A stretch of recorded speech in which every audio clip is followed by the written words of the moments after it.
Okay, so equations of parallel lines. So it says, by finding the slopes of the parallel lines shown to the right, we discover a simple concept.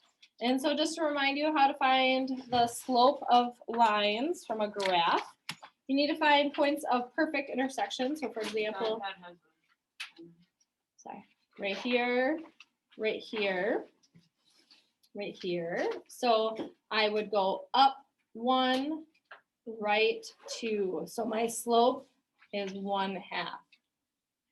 Okay, so then if I go down to the other one, even though it's not the same spot, notice that my lines would still go up 1, right 2. So they have the same slope. So we can complete this little phrase here. It says parallel lines have the same slope. Just like that. We can use this fact to solve the problems below. Let's solve each problem algebraically and then check them graphically. So what's going to happen is they're going to say, write the equation of a line that's parallel to this line, y equals 2x minus 4, and contains this point. Okay, so in order to be parallel, what are they going to have the same of? The slope. Good job, Broden. So this is going to stay the same. If it's parallel, is it going to cross at the exact same spot? Is it going to cross at -4? No, it's going to cross someplace else. Well, we don't know where this is yet. So basically what we're going to do, and we've done this before, we're going to solve for b. And we're going to use this point to do so. So then what I can do is I can take my y and put 3 in for my y, and I can put 2 in for my x.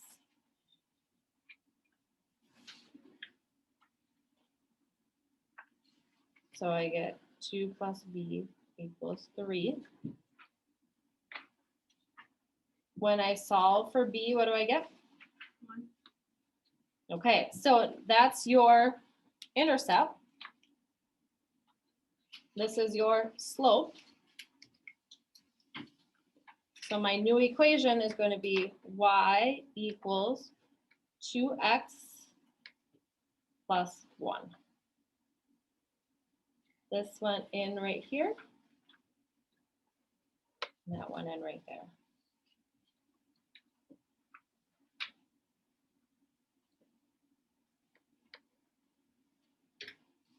Okay, so now we want to check. We're going to take this line and we're going to go over to our graph. Crosses at +1. Our slope is 2, so that means I go up 1 over 2, up 2 over 1, up 2 over 1. And I'm going to use my straight edge. That's looking pretty good, right?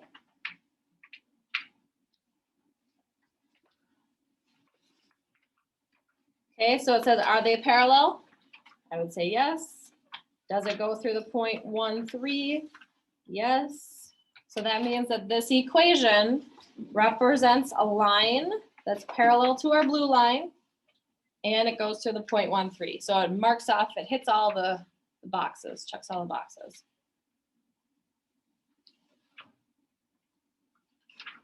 Okay, so we're just going to do the same thing again. It says write the equation of a line that's parallel to this and contains the point -3, -2. Now, the only reason why this one's a little tricky is because of how the equation is written. If you like to, for visual purposes, let's flip the spots where the x term is and the 2. The -1/3 was negative, the 2 was positive, so I made sure that they stayed the same. I didn't move them to the other side of the equation. I kept them on the same side of the equation. I just flip-flopped them around. So now remember that my slope is right here. I need to solve this equation for my b. So I rewrite it without the intercept. I'm going to put my x and y into the equation. So what's my y? -2, good job. What's my x? -3.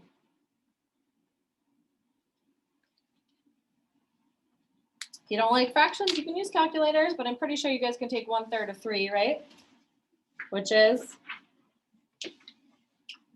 1. Negative times a negative gives me a positive 1. And the last step is just to get b by itself, and what do?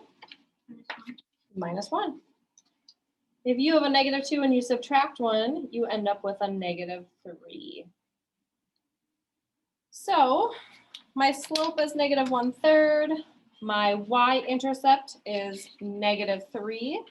So my equation is going to read y equals -1/3 x minus 3. Now let's take this to our graph and let's graph this line. You start at the intercept, 1, 2, 3, -3. Your slope is a -1/3, so that's down 1, right 3. 1, 2, 3. Then we can take our ruler. How does it look? Does it meet all of our expectations? Does it look parallel to the blue line? Yep. Does it go through -3, 2, which is right in the red dot? Yes. So the reason why we learn how to do this algebraically is because we don't usually have our graph with us.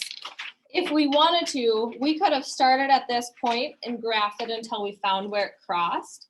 But just remember, it's not always going to have a perfect intersection either. Okay, so as always, it can't be as easy as that. And so we have a equation. And what's wrong with this equation, you guys? Do you know the slope just by looking at it? It's not in slope-intercept form. So our first step then has to be to get it in slope-intercept form. Okay? So we're going to take this equation and we are going to solve for y. So my first move would be to subtract the 3x from both sides.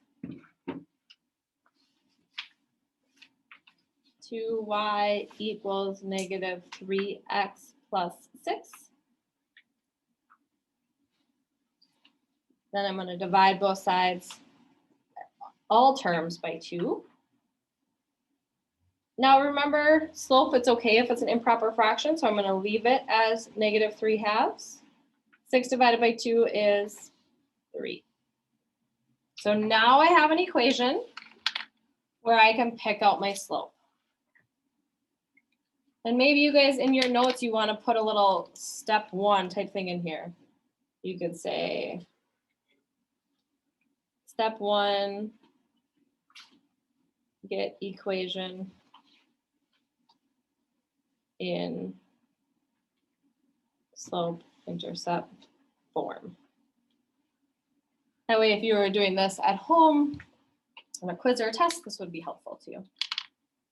Okay, so then my next step is to put this equation, these points into my equation and solve for b. So I have to get rid of this 3. And this 3 is just going to disappear. I'm going to write the equation with a b in there. If it doesn't cross at this intercept, it's going to cross at a different one. So I put a -2 in for my y.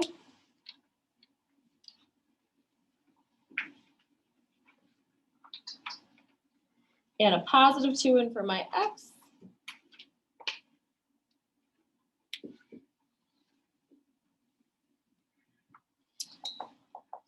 I know that 3/2 times 2 is just going to equal -3. And then how do I do the last step to get b by itself? Pardon? Add 3. Yep, we need to add 3. Okay, so -2 plus 3 is 1. So my b then is my intercept, which is +1. So my equation is y equals -3/2 x plus 1. Okay, so let's go and check our work. We're going to graph it starting at +1. My slope is -3/2, so down 3, 1, 2, 3 over 2. 1, 2, 3 over 2.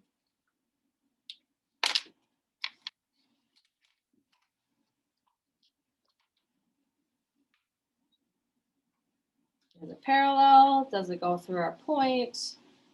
Yes and yes.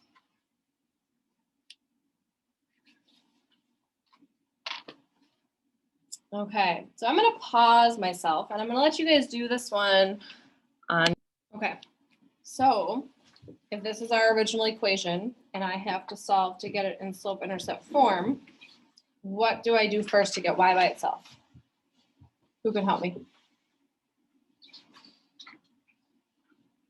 Okay, Ari, go ahead. Yep, we're going to subtract 4x from both sides. So just remember, this leaves behind a negative 4y equals, I write the x term first on the 10. And to get y by itself, I need to separate these two by dividing by a negative 4. Remember that you divide every term by a negative. Negative divided by a negative is a positive. 4 divided by 4 is 1. So a question for you. Does it even matter what the intercept is? Not really. Okay. We can get it, I mean, just for fun. This would be 2.5. But it doesn't really matter. Okay, because we actually don't touch that intercept again. We just care about our slope. Okay, so there's your first step.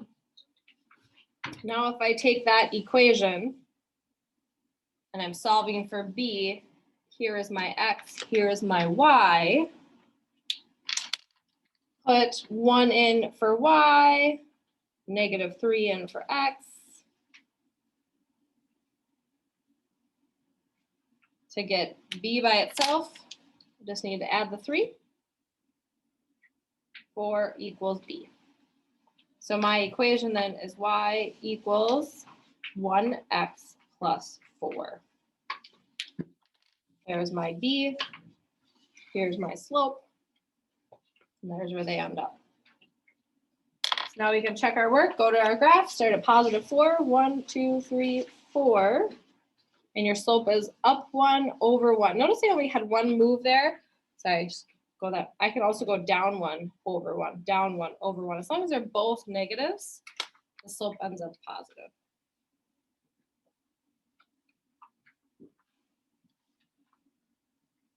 Are they parallel? They look like it. Does it go through that red dot? Yes. Okay. Then as always, there are some special cases. So before I do that, are there any questions on this portion of it? Okay. So we have lines that are horizontal and that are vertical. So it says, let's use the graph provided to solve the next two. Then we'll notice some shortcuts. So it says, write the equation of a line that is parallel to 1, negative 2. So we're going to look at our graph here. And if I just go through this point, 1, negative 2, what is the equation of this line? Crosses which axis? Crosses the y-axis. Where does it cross? Yeah, so then remember our equation is y equals negative 2. It's parallel to y equals 3. What do you notice? What's our y term? So we can just take the one. Mm-hmm. Yes. So let's do the same thing with the x. This equation is x equals negative 1. Well, if I were going to parallel it and go through the point, where does it cross? X equals negative 3. And look at, there's your x coordinate. Okay. So if you know and understand that, we can very quickly do this. So it's parallel to this. That means that it has to be an x. What's my x coordinate? 2. There we go. It's parallel to y. Y equals, well, it's not going to go through negative 8. It's going to go through negative 20. Remember, x, y, x, y. Parallel to 27, y equals 27, so it's going to be y equals, well, what's our y? 42. 42. Parallel to x equals 9, well, it has to be x equals if it's going to stay, and it's x equals 0. Any questions on that?